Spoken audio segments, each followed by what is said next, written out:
A paz do Senhor Jesus, você está no programa Desde os Dias Antigos. A paz do Senhor, Raquel. Paz do A paz Senhor. do Senhor a você que nos acompanha. Como dissemos nos primeiros encontros, nossa abordagem foi desenvolvida a partir de uma visão de mundo cristã, em consonância com a nossa profissão de fé, porque nós cremos que Deus é o Senhor do tempo e por Ele e para Ele todas as coisas foram criadas pela palavra do seu poder.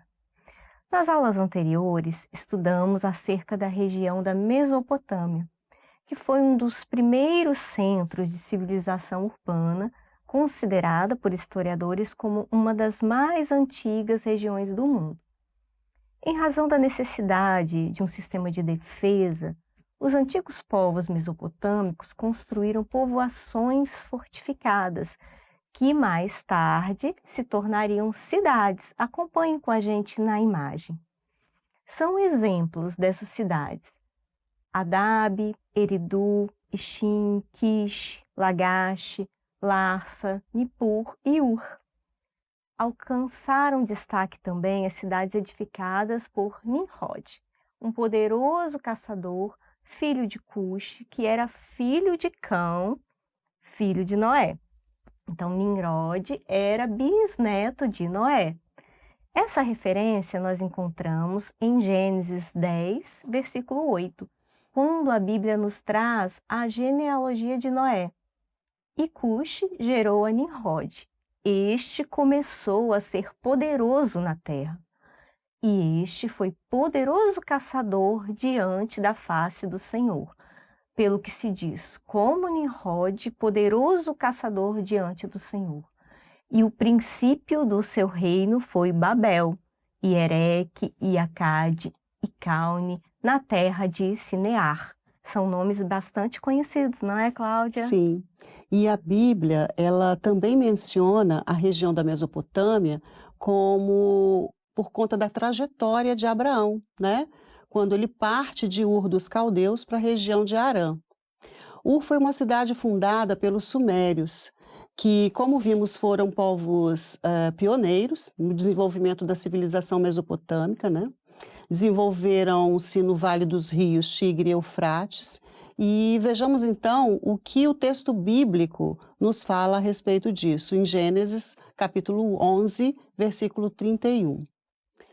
E tomou Terá a Abrão, seu filho, e a Ló, filho de Harã, filho de seu filho, e a Sarai, sua nora, mulher de seu filho Abrão. E saiu com eles de Ur dos Caldeus, para ir à terra de Canaã, e vieram até Harã, e habitaram ali. Vejam a imagem da cidade de Ur.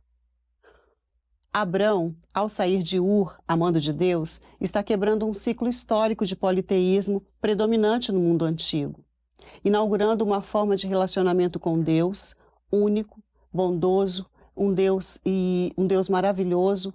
Em uma demonstração de fé, ele sai dessa terra e ele não sabia para onde iria.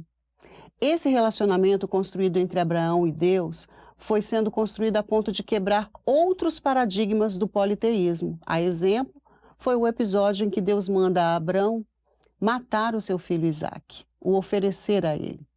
Em Gênesis 22, 2, diz assim: E disse: Toma agora o teu filho, o teu único filho Isaque, a quem amas, e vai-te à terra de Moriá, e oferece-o ali em holocausto sobre uma das montanhas que eu te direi. Interessante, Cláudia, essa reflexão, porque as sociedades que a gente estudou até agora, praticamente todas eram politeístas, não é? Cometiam infanticídios e tudo. Era a prática comum das religiões politeístas o infanticídio.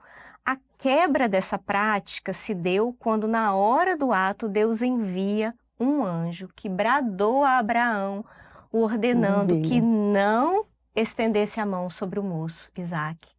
Conforme o relato bíblico, esse episódio rompe com essa prática dentro do monoteísmo judaico e aponta profeticamente para o sacrifício de Jesus como demonstração de amor de Deus para com a humanidade. Outras cidades da Suméria mencionadas na Bíblia são as cidades de Uruque e Arã. Foi para a região de Arã, também na Mesopotâmia, que o mordomo Eliezer foi enviado por Abraão em busca de uma esposa para seu filho Isaque, relatado em Gênesis, capítulo 24, versículo de 20 a 22. E apressou-se, e despejou o seu cântaro no bebedouro, e correu outra vez ao poço para tirar água, e tirou para todos os seus camelos. E o homem estava admirado de vê-la, calando-se para saber se o Senhor havia prosperado a sua jornada ou não. E aconteceu que, acabando os camelos de beber, tomou o homem um pendente de ouro de meio siclo de peso e 2 pulseiras para suas mãos, do peso de 10 ciclos de ouro.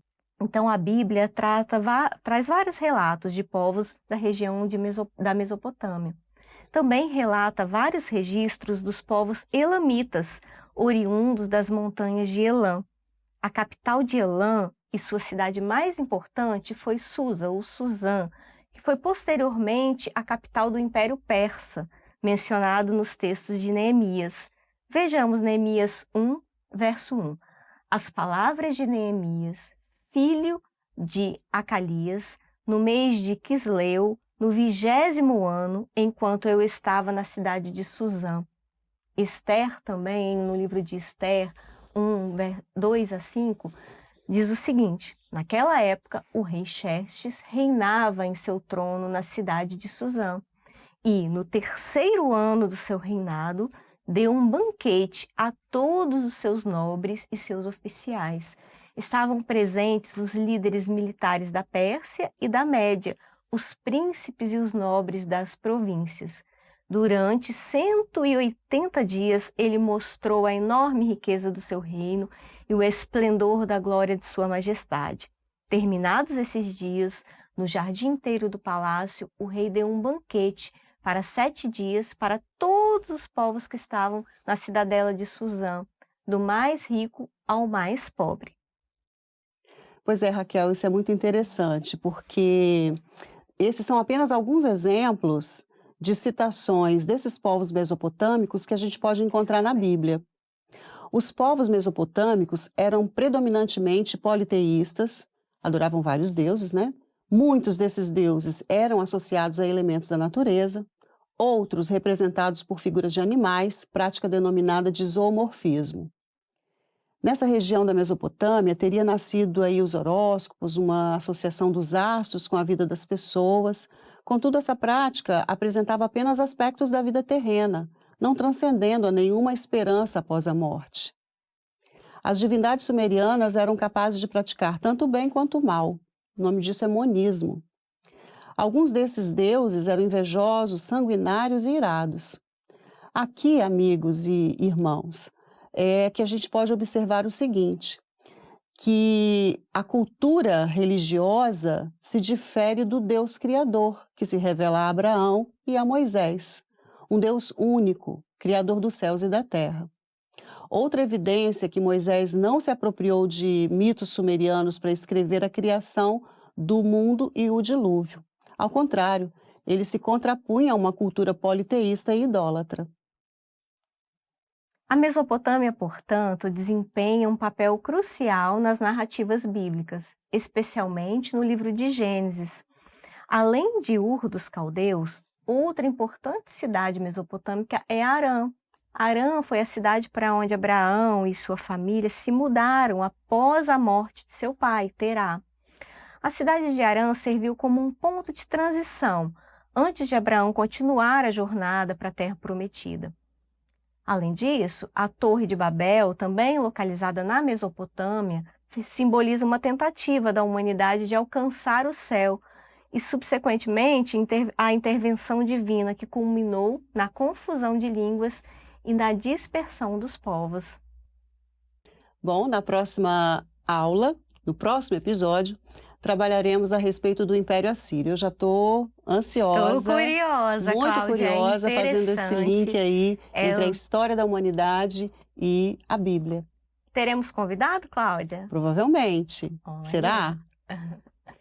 A Muito- paz do Senhor, fiquem com Deus. A paz do Senhor Jesus.